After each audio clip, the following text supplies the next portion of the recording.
Welcome back to History on a Hog. I'm your host, Cap'n Boz.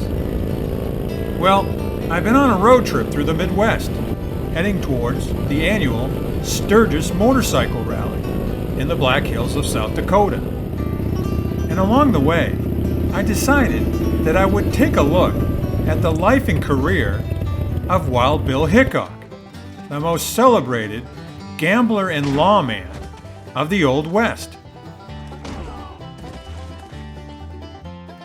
In part 1, I covered his early life, and I described his experiences as a Kansas jayhawker, a Pony Express station worker, and as a Union Army scout, sharpshooter, and military policeman. And I also described his very first gunfight at the Pony Express station at Rock Creek, Nebraska, where he killed 4 men in the defense of his friend and his friend's wife. After the Civil War, Wild Bill was mustered out of the Union Army, and he headed to Springfield, Missouri, where he took up the art of gambling, and specifically playing poker. On July 21st of 1865, he was in a Springfield, Missouri gambling house, and he was losing a lot of money playing poker to a man named Davis Tutt. Hickok would even wager his prized pocket watch during the game, and he would also lose that to Tutt. Upset, Hickok told Tutt not to flaunt the fact that he had won his watch, as Wild Bill had planned to buy it back from Tutt as soon as possible. But Tutt was stupid. He would walk around town flashing the pocket watch, infuriating Hickok. Historians have written that the beef between the two was not just about a pocket watch. They just plain hated each other. Tutt was also a professional gambler, and he saw Hickok as his main competition. And Tutt was a skillful gunfighter in his own right. And on July 21st, after flaunting Hickok's pocket watch all around town for most of the day, Tutt would confront Hickok in the town square, eager for a duel. History would record that it was Tutt who drew first. His shot missed. Hickok's shot did not miss, shooting Tutt in the heart, instantly killing him.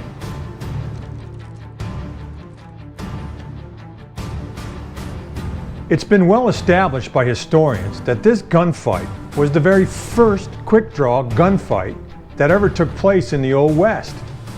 And this form of duel would soon be adopted all over the frontier West in order to settle all kinds of disputes among Westerners.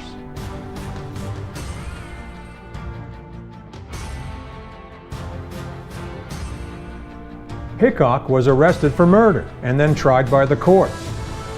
He would be acquitted on the grounds of self-defense. This incident would catapult Wild Bill to celebrity gunslinger status in East Coast cities, when in 1867, a New York Herald reporter got wind of the incident and wrote a highly embellished newspaper article about what had happened. And the article got picked up by all the major newspapers of the day, and it was highly circulated. But in 1866, he was broke, and he needed to find work. Given his vast experience in dealings with the many Plains Indian tribes he had encountered during his time as a covered wagon driver along the Santa Fe and Oregon trails, he offered his services as an Indian scout to the U.S. Army. And later that year, he would guide the familiarization expedition of the frontier West to the U.S. Army's commanding general, General William T. Sherman. He would also become the favorite scout of General Winfield Scott Hancock, the commander of all U.S. Army units in the West. His ease with Indians impressed many, and in 1867, he was asked to scout for Lieutenant Colonel George Custer in the 7th U.S. Cavalry on his many campaigns out of Fort Riley, Kansas. By all accounts, he was a fantastic scout and was greatly admired by many in cavalry circles. His reputation as a tough, honest, and fearless frontiersman had become well known by now. And in 1869, he was specifically sought out and appointed as a temporary sheriff to restore law and order in the lawless frontier railroad town of Hays City, Kansas, today's Hays, Kansas.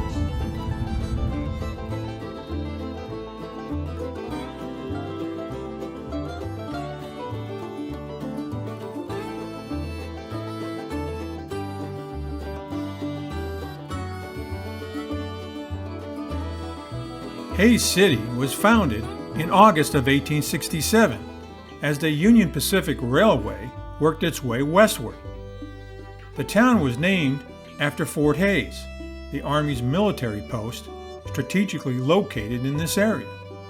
The United States Army established Fort Hays in 1865 as a major Western outpost during the Indian Wars. Its mission was to provide protection for settlers and railroad workers from Cheyenne Indian attacks.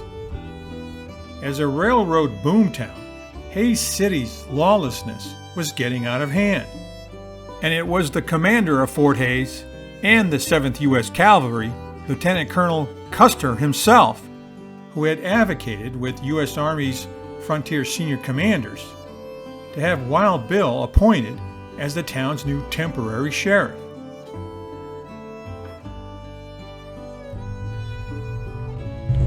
I'm standing here in the historic district of present-day Hays, Kansas. And in 1869, many of the first citizens of this rapidly growing town were railroad workers, buffalo hunters, and other notorious characters. So, the early days of Hays were wild and dangerous.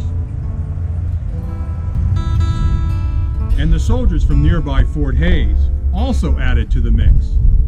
They created a rowdy atmosphere when they came into town, looking for a good time. Many of the first businesses in Hays City were saloons, brothels, gambling houses, and dance halls.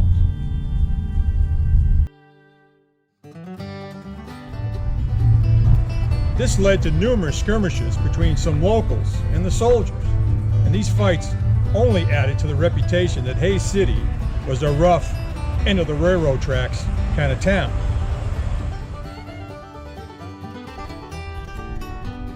From July of 1868 to December of 1869, Hays City recorded 15 violent homicides, and it quickly got the reputation as one of the most violent towns on the Kansas frontier.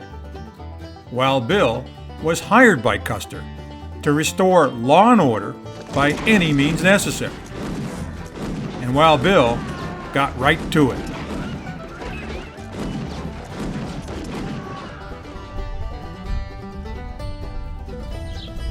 Of the 4 recorded deaths that occurred between June 1st, 1869 through June 1st of 1870, 3 of those deaths were the results of gunshot wounds, with 2 of those deaths the handiwork of Marshal Wild Bill Hickok. There is no doubt that Hickok had established law and order in Hays, and his reputation as a tough lawman was beginning to grow and spread throughout the Western Territories.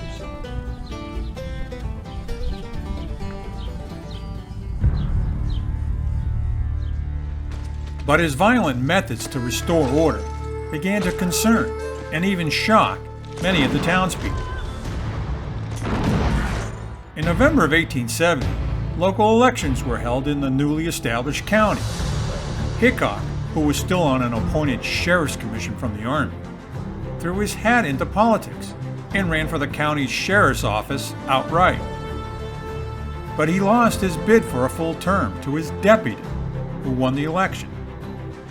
He was offered the deputy position by the newly elected sheriff. Insulted, he declined, and he decided to leave town and begin looking for something else to do. And it wouldn't take him very long to find another job as a lawman.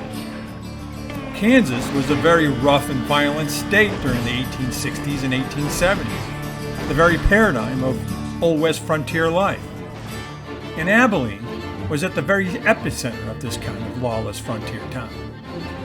It was out of control, and town leaders needed help to bring back order. Wild Bill was just the guy they needed, and he was available.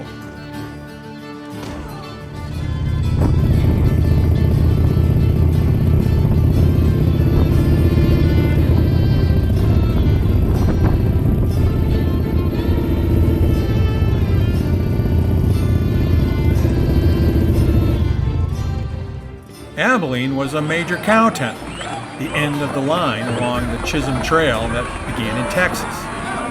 It was here that cattle would be loaded onto trains and then shipped east. And there were several cattle drives throughout the summer months.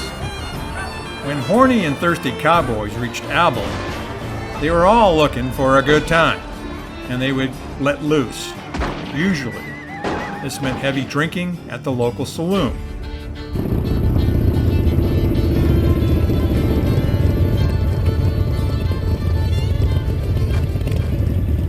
And one of the most famous of these saloons in Abilene was this one, the Alamo Saloon.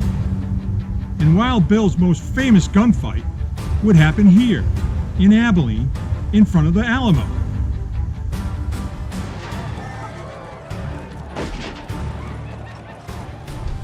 On the evening of October 5th, 1871, about 50 drunken Texas cowboys, along with the legendary gambler, Phil Coe, made what we would call today a pub crawl here along Texas Street in Abilene, and they were getting drunker by the hour.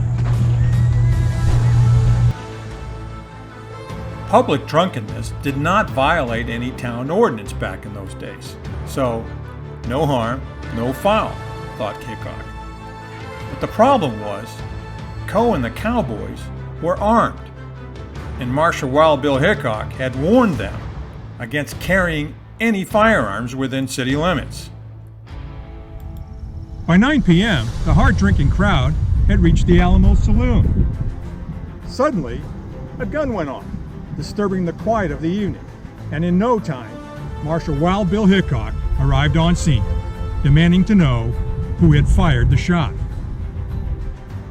Coe, with a six-shooter in hand, sarcastically said he had shot at a stray dog, and he was in no mood for a lecture from a lawman he didn't like.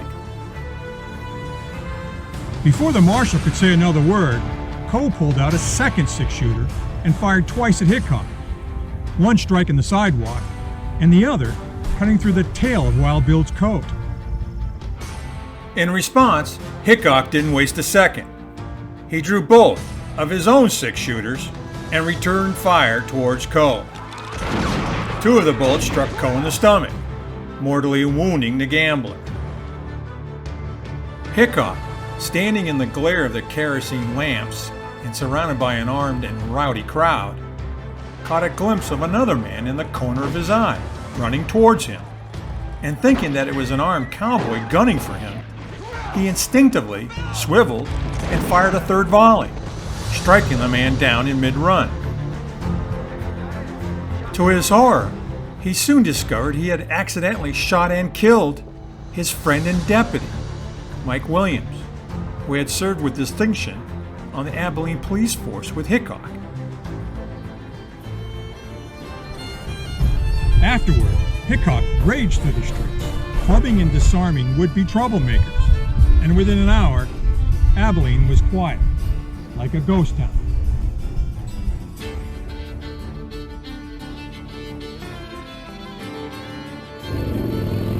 When you come back for part 3, find out what happens to Wild Bill after the Abilene shootout.